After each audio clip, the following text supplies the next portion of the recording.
Me llamo Doña Remedios y tengo 74 años cumplidos. Esta casa donde vivo la hicimos mi difunto esposo Aurelio y yo, hace más de 40 años, cuando apenas teníamos 2 cobijas deshilachadas y una olla de peltre que se abolló tanto que ya ni se veía su color original. Aquí mismo, en este piso de tierra apisonada, nacieron y crecieron mis 3 hijos, María Elena, José Luis y el menor, Rodrigo. La casa no es gran cosa, se los digo con la verdad por delante. Son 3 cuartos pequeños, con paredes de adobe que nosotros mismos levantamos, piedra por piedra, domingo tras domingo. El techo es de lámina, y cuando llueve fuerte suena como si cayeran piedras del cielo. Pero es mi casa, la única que he tenido en esta vida. Y aquí he visto pasar las estaciones, los años, las alegrías y las penas que Dios me ha mandado. Recuerdo cuando pusimos la primera piedra.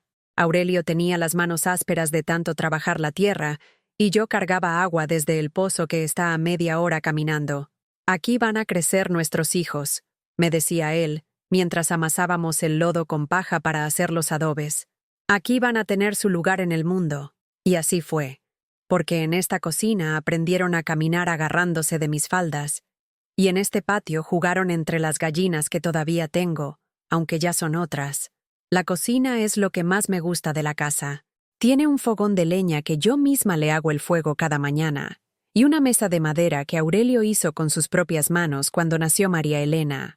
Ahí desayunamos todos juntos durante tantos años, con tortillas recién hechas y frijoles que yo ponía a cocer desde la madrugada. Ahí se sentaban mis hijos a hacer sus tareas de la escuela, con un quinqué de petróleo, porque la luz eléctrica llegó hasta acá apenas hace 10 años. En la pared de la sala tengo las fotografías de la familia. Está el retrato de mi boda con Aurelio, los dos muy jóvenes y serios, como se usaba antes. Están las fotos de los niños cuando hicieron la primera comunión, con sus ropas almidonadas que me costó tanto conseguir. Y está la foto de Rodrigo con su uniforme de secundaria, la última que me dio antes de irse. Esa la puse al lado del retrato de su padre, en una repisa de adobe donde también tengo una vela que prendo cada noche. Rodrigo siempre fue diferente a sus hermanos.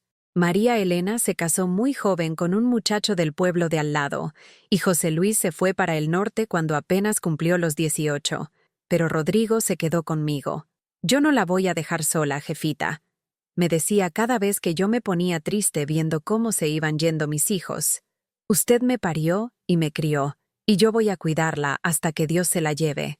Así me hablaba mi Rodrigo, con esa voz bajita que tenía, pero firme. Era flaco como una caña, pero fuerte para el trabajo. Cuando su papá se enfermó de los pulmones, por tanto humo de cigarro y polvo del campo, Rodrigo fue quien cargó con todo. Él traía la leña para el fogón. Él iba por el agua al pozo. Él ayudaba a su papá a caminar cuando ya no podía solo. Tenía apenas 16 años, pero trabajaba como un hombre hecho y derecho. Esos fueron días muy duros para nosotros. Aurelio tosía día y noche, y yo no sabía qué hacer más que darle tés de hierbas y rezar el rosario para que Dios se apiadara de él. Rodrigo no se quejaba nunca, aunque veía que estaba cansado. Por las noches, después de hacer todos los quehaceres, se sentaba aquí en la cocina conmigo y me decía: «No se preocupe, mamá. Yo voy a cuidar de usted y de papá. Para eso estoy aquí». Cuando murió Aurelio, hace ya 12 años, pensé que el mundo se me venía encima. Habíamos estado casados 32 años, y nunca, ni un solo día, había dormido sola en esa cama. La noche que lo velamos aquí en la casa, Rodrigo no se separó de mi lado.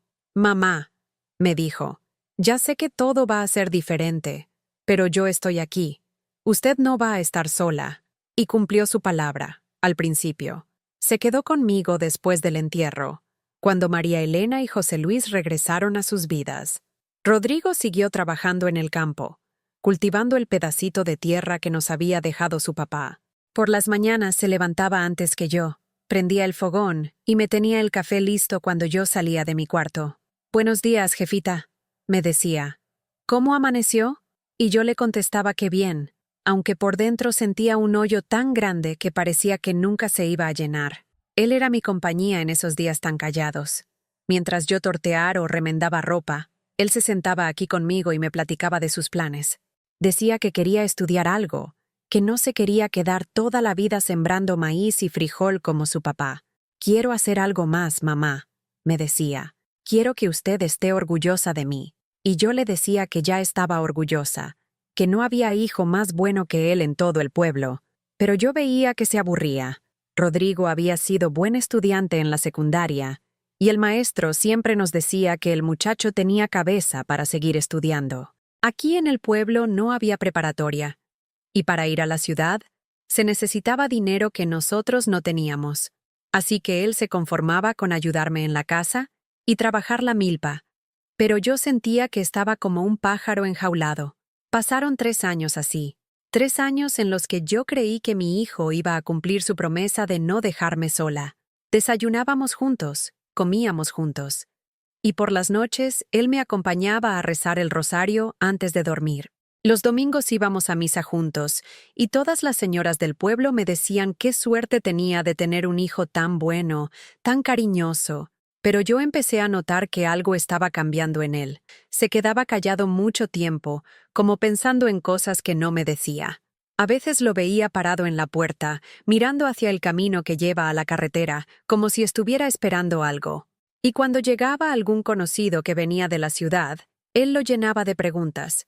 Que cómo estaba la vida allá, que si había trabajo, que si era cierto que pagaban mejor. Una noche, mientras yo lavaba los trastes de la cena, me dijo: «Mamá, tengo que hablar con usted». Se sentó en esa silla donde está usted ahora, y vi que tenía las manos nerviosas, como cuando era niño y había hecho alguna travesura. «Dígame, hijo», le dije, aunque ya tenía el corazón encogido porque sabía que no me iba a gustar lo que fuera a decirme. «He estado pensando», me dijo, sin mirarme a los ojos, «que tal vez debería irme a la ciudad. Aquí no hay futuro para mí, mamá. Con lo que gano en la milpa apenas nos alcanza para comer. Y usted se merece algo mejor». Le dije que no necesitaba nada mejor, que con tal de tenerlo cerca era suficiente para mí. Pero él siguió hablando. «Allá puedo estudiar en las noches. Puedo conseguir un trabajo mejor. Y le voy a mandar dinero, mamá. Va a ver que le voy a mandar más de lo que gano aquí». Esa noche no pude dormir. Me quedé despierta hasta muy tarde, escuchando su respiración en el cuarto de al lado, pensando que tal vez era la última vez que lo oía dormir bajo mi techo, porque yo sabía, aunque él no me lo había dicho, que su decisión ya estaba tomada. Las siguientes semanas fueron muy difíciles para mí.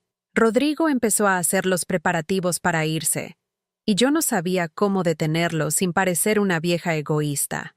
Él vendió las 2 cabras que teníamos y algunos pollos para tener dinero para el viaje.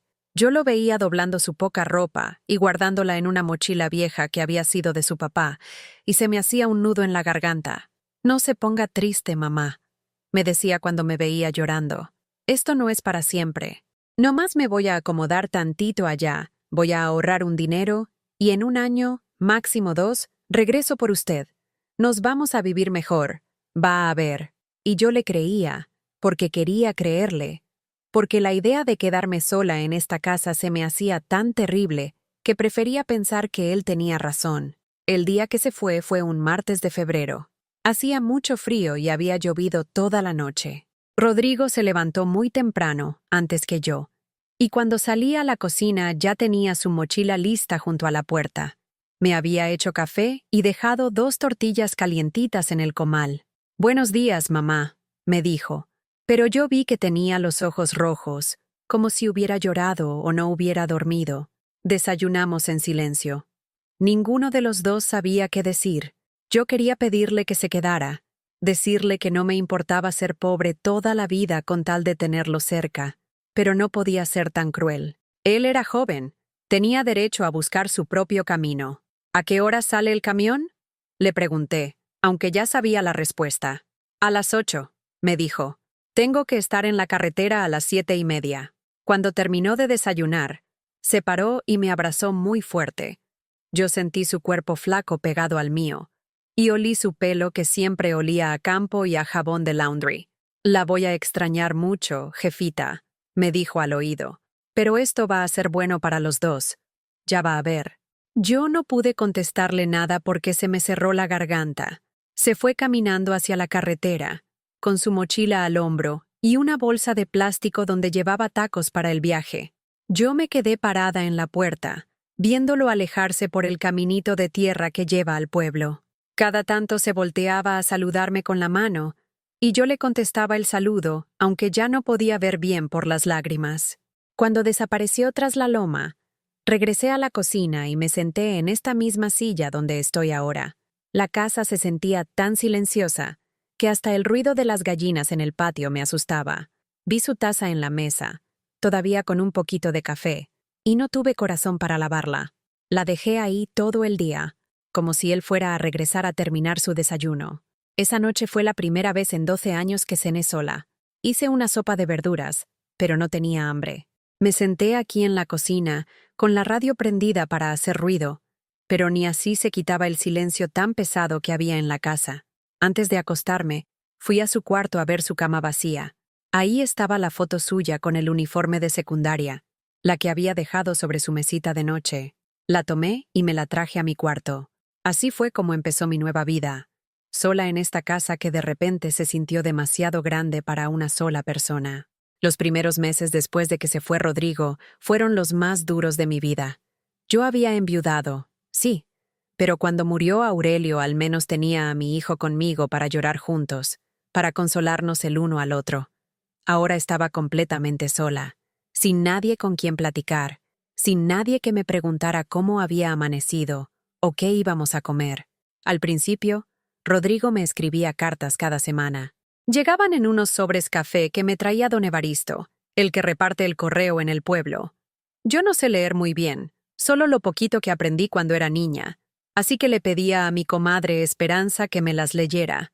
En las cartas me contaba que había llegado bien a la ciudad, que estaba viviendo en un cuarto muy chiquito pero limpio, que había conseguido trabajo en una fábrica donde hacían zapatos. «No se preocupe por mí, mamá», decía en todas las cartas. «Estoy bien, estoy comiendo bien, y ya pronto voy a mandarle dinero. La extraño mucho, pero esto va a valer la pena. Ya va a ver». También me decía que la ciudad era muy grande, muy ruidosa, muy diferente al pueblo, que había muchos carros, mucha gente, muchas luces. «Pero no me gusta tanto como nuestro pueblo», escribía. «Aquí la gente no se conoce, no se saluda. Yo extraño nuestras tardes en la cocina, mamá». Esas cartas eran lo único que me alegraba en esos días tan largos. Yo las guardaba en una caja de galletas que tengo en mi cuarto, y cuando me sentía muy triste, las sacaba y le pedía a Esperanza que me las volviera a leer. Pero después de unos meses, las cartas empezaron a llegar menos seguido. Primero cada 15 días, después cada mes, después ya casi nada. En lugar de cartas, empezaron a llegar los giros de dinero. Cada semana, sin falta, la muchacha de la tienda del pueblo venía a avisarme. «Doña Remedios, le mandaron dinero su hijo». Era más dinero del que yo había visto junto en toda mi vida. Con eso podía comprar mejor comida, podía arreglar algunas cosas de la casa, podía hasta darse algunos gustitos que nunca me había dado.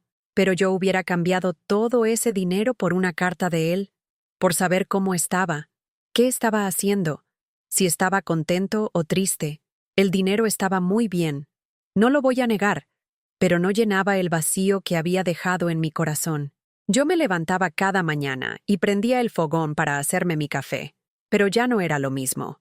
No tenía a quién preguntarle cómo había dormido. No tenía para quién hacer tortillas frescas. La casa empezó a sentirse muy grande y muy callada. Por las noches, cuando ya había cenado y lavado los trastes, me sentaba aquí en la cocina con la radio prendida, pero hasta la música me sonaba triste. A veces hablaba sola, como si Rodrigo estuviera ahí conmigo. «¿Qué será de ti, hijo?», le decía a su fotografía. «¿Estarás comiendo bien? ¿No te estarás enfermando?».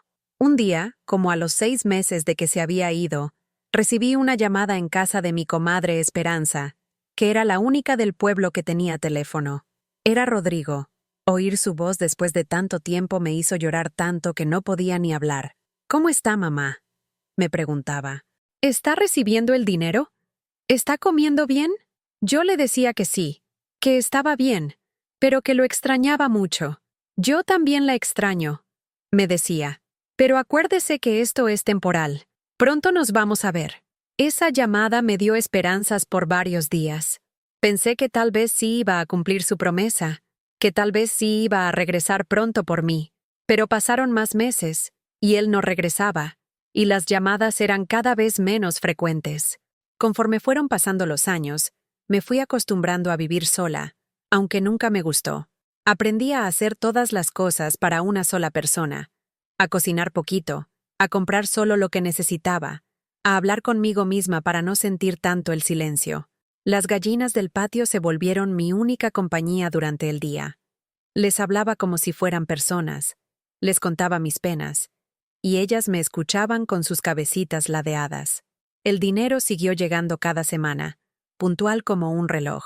Ya llevaba 3 años mandándome esos giros, y yo sabía que mi hijo estaba trabajando duro para poder ayudarme tanto. Con ese dinero pude ponerle piso de cemento a 2 cuartos de la casa, compré una estufa de gas para no estar siempre batallando con la leña, y hasta me compré una televisión chiquita que me hacía compañía por las noches. Pero por más cosas que tuviera, por más cómoda que estuviera, no se me quitaba la tristeza de no tenerlo cerca. Yo veía a otras señoras del pueblo con sus hijos grandes que se habían quedado a vivir ahí cerca, que las visitaban todos los días, que las llevaban al doctor cuando se enfermaban. Y yo me preguntaba por qué mi hijo, que había sido el más cariñoso de todos, era el que más lejos estaba. Una vez al año, en diciembre, Rodrigo me hablaba por teléfono para felicitarme las fiestas. Yo siempre esperaba esas llamadas con muchas ansias. Desde noviembre ya estaba preguntándole a mi comadre Esperanza si ya había hablado, si ya había dicho cuándo iba a llamar. Cuando por fin sonaba el teléfono y ella me gritaba que era para mí, yo corría como si fuera una muchacha joven. «Feliz Navidad, mamá», me decía con esa voz que ya sonaba diferente, más ronca, más de hombre grande. «¿Cómo está? ¿Está recibiendo el dinero? ¿No le hace falta nada?» Yo le decía que no, que estaba bien, pero que lo extrañaba mucho. «Yo también la extraño, mamá, pero aquí estoy muy ocupado. Trabajo mucho. El próximo año, sin falta, voy por usted. Se lo juro por mi papá». Siempre me decía lo mismo, que el próximo año iba a venir por mí, y yo siempre le creía, porque quería creerle. Después de colgar, me quedaba varios días contenta, haciendo planes de cómo iba a ser cuando él regresara. Pensaba que íbamos a cocinar juntos otra vez, que íbamos a platicar en las tardes, que él me iba a acompañar a misa los domingos. Pero pasaba enero, febrero, marzo, y él no llegaba. Pasaba todo el año, y llegaba diciembre otra vez, y otra llamada con la misma promesa. «El próximo año, mamá, se lo juro». Así pasaron 5 años, 6 años, 7 años. Yo ya había cumplido los 70, y él todavía me decía que iba a venir por mí. Un día me di cuenta de que ya no le creía tanto. No es que pensara que me estaba mintiendo a propósito, sino que tal vez él mismo se creía sus promesas cuando las hacía, pero después la vida de la ciudad se lo tragaba y se le olvidaba. Yo seguía esperándolo, claro, pero ya no con esa ansia de los primeros años. Ya me había hecho a la idea de que tal vez mi hijo se había convertido en una voz que me hablaba una vez al año, y en un giro que llegaba cada semana. Era como si tuviera un hijo fantasma, que estaba ahí pero no estaba, que me cuidaba mandándome dinero pero no me cuidaba estando conmigo cuando me dolían las rodillas o cuando no podía dormir de tanto pensar en él. Ahora que ya tengo 74 años y que mi Rodrigo lleva 12 años fuera de esta casa, ya no me hago muchas ilusiones. Sé que él está bien, que tiene su vida allá en la ciudad, que tal vez hasta ya tiene una mujer y unos hijos que yo no conozco. Nunca me lo ha dicho, pero una madre siente estas cosas. En sus últimas llamadas ya no me dice «mamá», con la misma voz dulce de antes. Ahora me dice «señora», a veces, como si se le hubiera olvidado que soy su madre. Los giros siguen llegando cada semana, eso sí. Ya van 12 años sin faltar ni una sola vez. La muchacha de la tienda ya ni me avisa. Nomás me ve llegar y me dice, «Aquí está lo de siempre, doña Remedios. Ese dinero me ha servido mucho. No lo voy a negar. Gracias a él puedo comer bien, puedo comprar mis medicinas para la presión, puedo pagarle a una muchacha del pueblo para que me ayude con la limpieza de la casa cuando ya no puedo sola. Pero hay días, muchos días, en que me siento en esta mecedora que me compré con el primer giro que me mandó, y me pongo a pensar que tal vez yo me equivoqué en algo. A lo mejor fui una madre muy pegajosa, muy necesitada. A lo mejor no debí llorar tanto cuando él me dijo que se quería ir. A lo mejor debí alentarlo más, decirle que estaba orgullosa de que quisiera salir adelante. O tal vez el problema fue que confié demasiado en sus promesas. Yo no la voy a dejar sola, me decía. En 1 año regreso por usted. Y yo le creí tanto, que nunca me preparé para estar sola tantos años. Nunca aprendí a vivir sin esperar que él regresara mañana, o la próxima semana, o el próximo año. A veces, cuando estoy haciendo de comer solo para mí, hablo con él como si estuviera aquí. Rodrigo, hijo, le digo a la pared donde está su fotografía. No era el dinero lo que yo necesitaba. Era que estuvieras aquí conmigo, que me dijeras cómo va tu vida, que me platicaras si eres feliz. Pero la fotografía no me contesta, claro. Solo me mira con esos ojos de muchacho de 18 años que se fue con tantos sueños. La verdad es que ya no sé si quiero que regrese. Después de tantos años, después de acostumbrarme a estar sola, a veces pienso que si él apareciera un día aquí en mi puerta, yo no sabría ni qué decirle. ¿Cómo le iba a explicar que me dolió tanto que me dejara? ¿Que hubo noches en que lloré hasta quedarme dormida abrazando su fotografía? ¿Cómo le iba a decir que el dinero no me consolaba? Que lo que yo quería era su compañía, pero también sé que si él llegara mañana, yo lo recibiría con los brazos abiertos, porque así son las madres. Perdonamos todo, entendemos todo, aunque por dentro tengamos el corazón partido en pedacitos. Yo le haría café, le calentaría tortillas, le preguntaría 1000 cosas sobre su vida en la ciudad, y tal vez, por un ratito, me sentiría completa otra vez. Mientras tanto, aquí sigo, con mis pasos lentos y mi bastón de guayabo, esperando en esta mecedora donde he tejido tantos suéteres que ya ni me acuerdo para quién eran. Los días aquí en la casa pasan muy despacio ahora. Me levanto cuando ya está saliendo el sol, porque el cuerpo ya no me pide madrugar como antes. Prendo el fogón, me hago mi café, y me siento aquí en la cocina a escuchar los ruidos del amanecer. Los gallos que cantan, las gallinas que escarban en el patio, el viento que mueve las hojas del árbol de durazno que plantó Aurelio cuando nacieron los niños. A veces vienen a visitarme algunas vecinas del pueblo. Mi comadre Esperanza es la que más viene, casi todos los días después de misa. Se sienta aquí conmigo y me ayuda a pelar verduras o a remendar alguna ropa. Platicamos de todo un poquito, de cómo está el tiempo, de quién se casó, de quién se murió, de los precios en la tienda. Pero siempre terminamos hablando de los hijos. Ella tiene 4, y todos viven aquí en el pueblo o en los pueblos de alrededor. Los ve cada semana, conoce a todos sus nietos, sabe todo lo que pasa en sus vidas. «Qué suerte tienes», le digo yo. «Qué bonito ha de ser tener a la familia cerca».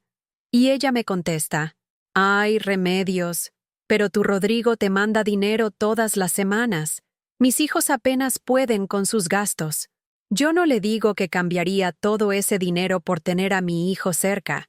No le digo que hay noches en que me quedo despierta preguntándome cómo será su vida, si estará contento, si se acuerda de mí más allá de mandar el giro cada semana.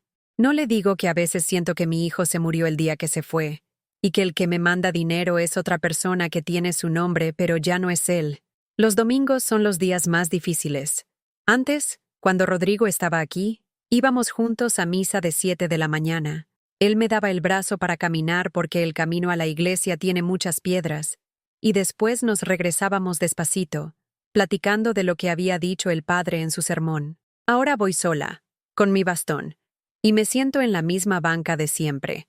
Pero del lado donde él se sentaba, queda un espacio vacío que me duele cada domingo. Después de misa, las otras señoras se van con sus hijos y sus nietos a comer a sus casas. Yo me regreso aquí, sola, y me hago mi comida para una persona. Pongo la radio para hacer ruido, pero los domingos hasta la música suena más triste. A veces me pongo a ver las fotografías que tengo en la repisa, y me acuerdo de cuando todos estábamos juntos aquí en esta casa. Ahí está la foto de cuando María Elena se casó. Rodrigo tenía como 15 años.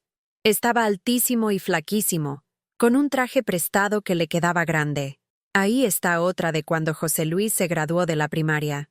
Los tres hermanos están juntos, riéndose de algo que ya no me acuerdo qué era. Y ahí está la última foto que nos tomamos todos juntos. El día que cumplí 60 años. Aurelio ya estaba enfermo, pero se veía contento. Los niños estaban alrededor de nosotros, y yo tenía una cara de felicidad que ahora me duele ver.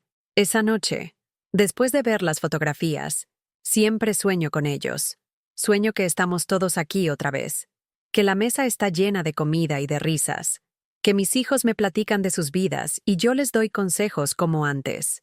Pero cuando me despierto, la casa está en silencio otra vez, y yo estoy sola en mi cama, con las fotografías esperándome en la repisa. Anoche tuve un sueño muy raro. Soñé que Rodrigo llegaba aquí a la casa, pero ya era un hombre mayor, con canas y arrugas, y yo no lo reconocía. Él me decía, «Mamá, soy yo, Rodrigo, su hijo», pero yo lo veía como un extraño. En el sueño, él me explicaba que había venido por mí, como me había prometido, pero yo le decía, «Ya es muy tarde, hijo, ya es muy tarde». Me desperté muy angustiada, con el corazón corriendo. Me levanté y fui a la cocina a hacerme un té de manzanilla para calmarme. Ahí estaba su fotografía, mirándome con esos ojos jóvenes que se fueron hace tanto tiempo. «Rodrigo», le dije, «¿qué será de nosotros? ¿Nos vamos a volver a ver antes de que yo me muera? Ya tengo 74 años, y aunque todavía me siento fuerte, sé que los años no pasan en balde. A veces me duelen las rodillas. A veces me canso nada más de barrer el patio. Mi presión está alta, y la doctora del centro de salud me dice que tengo que cuidarme mucho. ¿Tiene familia cerca?, me pregunta siempre. Y yo no sé qué contestarle. ¿Tengo familia? Tengo un hijo que me manda dinero desde la ciudad, pero que no sé cuándo fue la última vez que me vio. Esta mañana, mientras regaba las plantas del patio, me puse a pensar en todo lo que ha pasado en estos 12 años. Cuando Rodrigo se fue, yo pensaba que iba a ser por un tiempo corto, que pronto íbamos a estar juntos otra vez. Nunca imaginé que iba a pasar tanto tiempo, que yo iba a envejecer tanto esperándolo. Pero también he aprendido cosas en estos años de soledad. He aprendido que una puede vivir sola sin morirse de tristeza. He aprendido que el amor de una madre no se acaba aunque el hijo esté lejos. He aprendido que a veces las promesas que hacemos con buena intención no las podemos cumplir. Y eso no significa que no las hayamos dicho con el corazón. Tal vez Rodrigo sí tenía la intención de regresar por mí cuando se fue. Tal vez, de verdad, pensaba que iba a ser solo por 1 año o 2. Pero la vida en la ciudad se lo tragó, como se traga a tantos muchachos que salen del pueblo buscando algo mejor. Y tal vez él también sufre. Tal vez él también me extraña, pero ya no sabe cómo regresar después de tanto tiempo. El otro día, cuando vino la muchacha de la tienda a traerme el giro, me dijo, «Doña Remedios, ¿qué hijo tan bueno tiene usted? 12 años mandándole dinero sin fallar ni una vez». Y yo le dije que sí, que tengo mucha suerte. Pero por dentro pensé, sí, es un buen hijo, pero no el hijo que yo necesito. Porque el dinero está muy bien. Me ha servido mucho. Me ha dado comodidades que nunca tuve. Pero lo que yo necesitaba era otra cosa. Necesitaba que me dijera, «Buenos días, mamá. ¿Cómo amaneció?». Necesitaba que se sentara aquí conmigo en las tardes a platicar. Necesitaba que me acompañara al doctor cuando me sentía mal. Necesitaba que estuviera aquí cuando me daba miedo la soledad de las noches. Esas son las cosas que el dinero no puede comprar. Esas son las cosas que se quedaron pendientes cuando él se subió al camión esa mañana de febrero, con su mochila al hombro y sus promesas en los labios. Ahora, mientras escribo estas palabras en mi pensamiento, porque nunca aprendí a escribir bien, me doy cuenta de que tal vez esta es mi manera de hablar con él. Tal vez él nunca va a leer esto, nunca va a saber todo lo que he sentido en estos años. Pero yo necesitaba decirlo, necesitaba sacarlo de adentro de mi pecho donde lo he guardado tanto tiempo. Rodrigo, hijo mío, Si algún día pudieras oír esta historia, quiero que sepas que nunca te he guardado rencor.